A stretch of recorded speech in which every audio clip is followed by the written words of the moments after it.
The baby did not cry at birth and was blue in color. Want to know what I'm getting at here?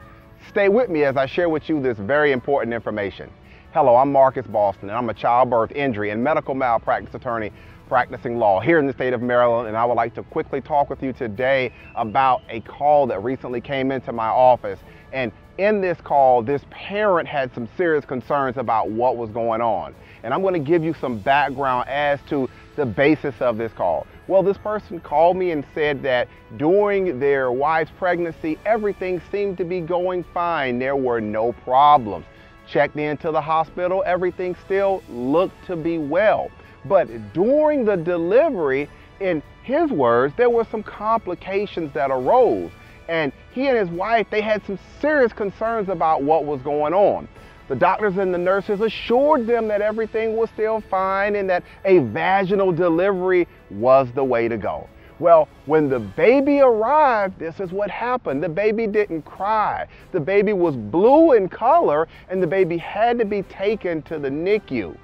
Again, the doctors were reassuring the parents that, you know what, everything still is probably going to be okay with everything, and we're going to help the baby with some treatment. Well, we're going to fast forward into time. We're going to go a year down the line. And what happened is, or what made this parent reach out to me, was that his baby was not meeting certain neonatal milestones. And the doctors now were not really giving them the answers, or giving the family the answers that they had to the questions that they were posing to the doctors. And this parent's question was, well, did something go wrong? Was there an issue at birth? Why have I taken the time today to talk with you about this?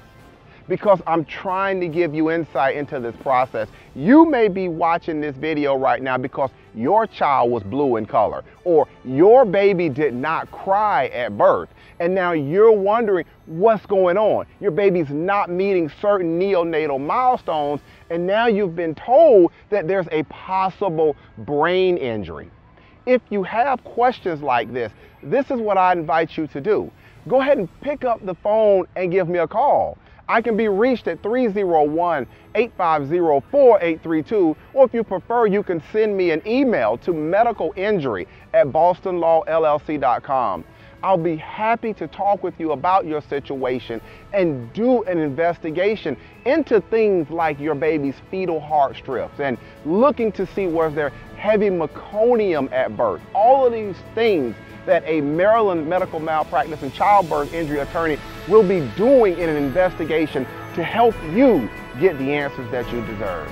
All right, that's going to be it for today's quick educational video. Again, I'm Marcus Boston, and I'm one of the childbirth injury and medical malpractice attorneys here at Boston Law Group, LLC, and we will see you next time. Take care and enjoy the rest of your day.